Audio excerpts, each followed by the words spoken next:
रूस यूक्रेन युद्ध का 7वां दिन है और रूस यूक्रेन की राजधानी कीव और उसके एक और शहर खार्किव पर लगातार हमला कर रहा है। जैसे जैसे युद्ध बढ़ रहा है, यूक्रेन से और भयावह तस्वीर सामने आ रही है। रूस किस तरह यूक्रेन पर हमले तेज कर रहा है, जरा देखिए इस रिपोर्ट में। युद्ध का 7वां दिन है, लेकिन अभी भी राजधानी कीव पुतिन की मुट्ठी से बाहर चल रही है।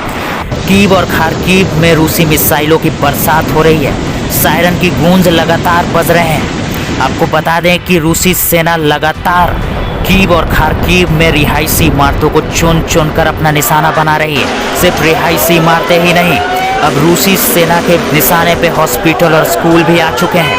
लगातार हॉस्पिटल और स्कूलों को भी रूसी सेना द्वारा निशाना बनाया जा रहा है, जिसका यूक्रेन की तरफ से भी जवाब मिल रहा है। एक तरफ रूस और यूक्रेन जहां बातचीत के टेबल पर मामले को सुलझाने की ओर नज़र रख रहे हैं, तो वहीं रूस के तरफ से लगातार गोले बारूद और मिसाइलों की बारिश भी हो रही है। आपको बता दें कि यूक्रेन में मिसाइलों की बारिश इस कदर है कि टीवी टावर, प्रशासनिक भवन सब रूस के निशाने पर है। अब पूरी तरह से अपने टारगेट को अचीव करने की कोशिश में है पुतिन, और इससे साफ तौर पे जाहिर है कि पुतिन अब कोई भी नरमी बरतने के मूड में नजर नहीं आ रहे हैं। और लगातार रूस और यूक्रेन की तरफ से भी ये आम लोगों को एडवाइजरी जारी कर दी गई थी कि किसी भी हालत में कीव और खार्किव को खाली कर दें, क्योंकि अब रूसी सेना का जो हमला है वो दोगुनी गति से वहाँ पर शुरू हो चुका है।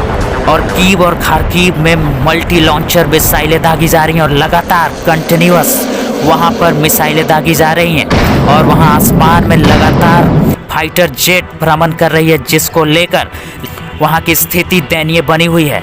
और जिस तरह से वहाँ से भयावह तस्वीरें आ रही हैं, उससे साफ तौर पे जाहिर है कि रूस अब किसी भी हालत में इस जंग को और लंबा खींचने के मूड में नहीं है। और लगातार रूस ने अपने हमले तेज़ कर दिए हैं।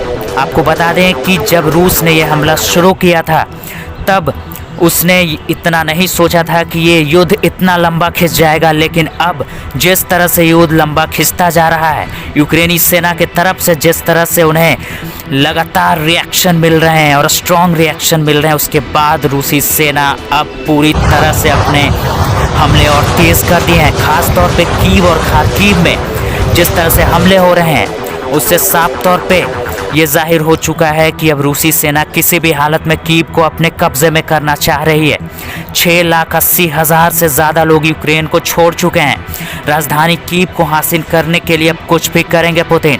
रूस यूक्रेन की राजधानी कीव और खार्किव पे रात दिन गोले और मिसाइलें दाग रहा है। जिस तरह से मल्टी लॉन्चर का इस्तेमाल कर रहा है, आसमान ज़मीन दोनों तरफ से रूस अब गोले बारूदों की बारिश कर रहा है।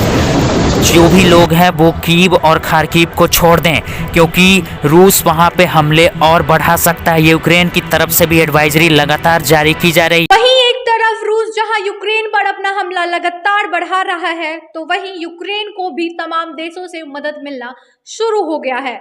आपको बता दें कि अभी तक 28 देश यूक्रेन को मदद करने का ऐलान कर चुके हैं। तो आइए जानते हैं कि यूक्रेन को कौन कौन से देश मदद दे रहे हैं। यूरोपियन यूनियन यूक्रेन को 70 लड़ाकू विमान दे रहा है।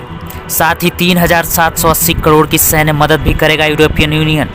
बुल्गारिया ने 16 मिग-29S लड़ाकू विमान देने की बात कही है। वहीं 14 लड़ाकू Su-25S विमान देने की बात भी बुल्गारिया ने की है। पोलैंड ने 28 मिग-29, स्लोवाकिया ने 12 लड़ाकू मिग-29S विमान देने की बात कही है। अमेरिका 4,500 करोड़ रुपए की सैन्य मदद करेगा। जर्मनी 1,000 एंटी टैंक हथियार, 500 मिसाइल और 9 होवित्जर तोपें देने की बात जर्मनी ने कही है।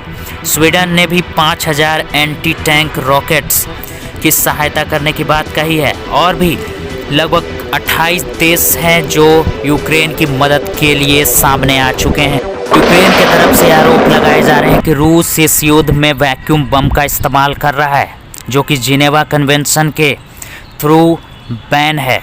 जी हाँ, इस बम का इस्तेमाल युद्ध में नहीं किया जा सकता है। इसे दमघोटू बम भी कहा जाता है और रशिया इसे फादर ऑफ ऑल बम भी कहता है, जिसका निर्माण रशिया ने 2007 में किया था।